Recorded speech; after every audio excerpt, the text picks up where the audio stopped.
I do believe deeply this bill is the most important thing that I will do in my 8 years in the Florida legislature and as Speaker, and I've done a lot of things. Speaker of the House Paul Renner, who represents Flagler County, spoke to WNZF about a bill he says will give kids their childhood back. Liz Ryan reports. HB 1 has passed the House and the Senate. The bill would prohibit children under 16 from creating accounts on certain social media platforms. If a platform doesn't comply, actions can be taken against them for violations under the Florida Deceptive and Unfair Trade Practices Act. Renner says the internet can be a dangerous place for children. Pedophiles and other bad actors get onto social media. They use those algorithms to actually target their victims, other minor-on-minor crimes where juveniles set up crimes against each other or to beat somebody up at school.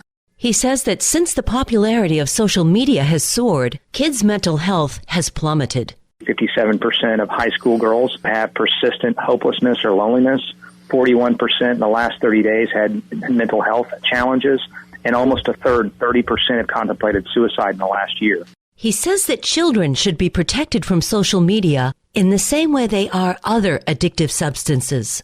Cigarettes, alcohol, all the things that we don't have a parental consent component to that are just potentially harmful, where a child's brain development's not ready to handle it, and where parents can't really render meaningful supervision. He believes this bill will empower parents by giving them control over what influences their children. And that's the right of moms and dads, not a stranger that designs an algorithm to guide your child around for 4, 5, 6 hours a day. Some groups are opposed to the bill, like the ACLU, who says, quote, "It's an affront to the constitutional principle of freedom of speech." The bill now sits on the governor's desk waiting for his final decision. For Flagler's Local Morning News, I'm Liz Ryan.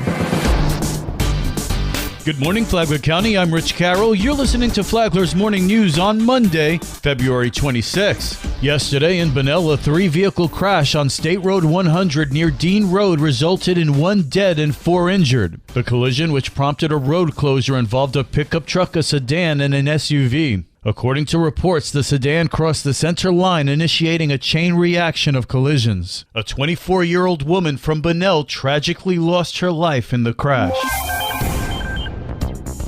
I guess he thought he could fool Flagler County deputies with his license plate. I would say that's close, but in this case, no cigar, and he went direct to the Green Roof Inn. A Delian Springs man is behind bars accused of driving an unregistered vehicle with a suspended license. Flagler County Sheriff Rick Staley says 35-year-old Edgardo Castillo Ruiz was arrested during a traffic stop on State Road 11. The driver decided to speed through Flagler County and was stopped by deputies. Deputies discovered that he had also taken a black marker and tried to change the expiration date on the sticker on his tag. If that wasn't bad enough, the tag actually belonged on another car, and he was driving on suspended driver's license. Deputies also found drugs in the car. When he was arrested for those charges, deputies then found methamphetamine in his car. So he went to the Green Roof Inn on multiple charges, including felony possession of methamphetamine, and his car was seized for forfeiture. Investigators tell us Ruiz's driver's license has been suspended since 2021. For Flagler's Morning News, I'm Daryl Moody. This local news is a service of Flagler County's Toyota dealer, Beaver Toyota US 1 St. Augustine, here to wow you. We've met his parents, now we'll meet his wife. Ken Bryan said he and his wife Lauren actually met decades ago when they were working for the Navy in Maryland. After about 22 years, we got married after we moved to Florida. Bryan said wife Lauren can be described in 3 words.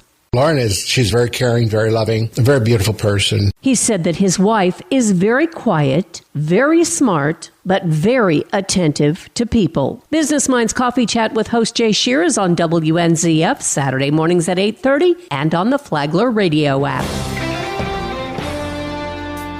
Do you know who helps in our community? You might be surprised to learn that it's Chick-fil-A and the Texas Roadhouse. Yes, 2 for-profit national companies are here franchised locally. Yes, our owner is Mr. Glenn Efford. He does live in the community. This is a franchise, so he owns the store. And he's been with Chick-fil-A for quite a few years, but I think Palm Coast, he opened this location. Paula is the community outreach director for our local Chick-fil-A store. She said on a recent episode of Lifeline that since people know the reputation of the national brand, she was brought in to improve what the company does in the community. Lifeline is on WNZF on Saturday mornings at 9, and it's on the Flagler radio app. Tomorrow, a people first company. From the WNZF newsroom, I'm Deb Albertson. And now you're up to date on Flagler's Morning News. I'm Rich Carroll.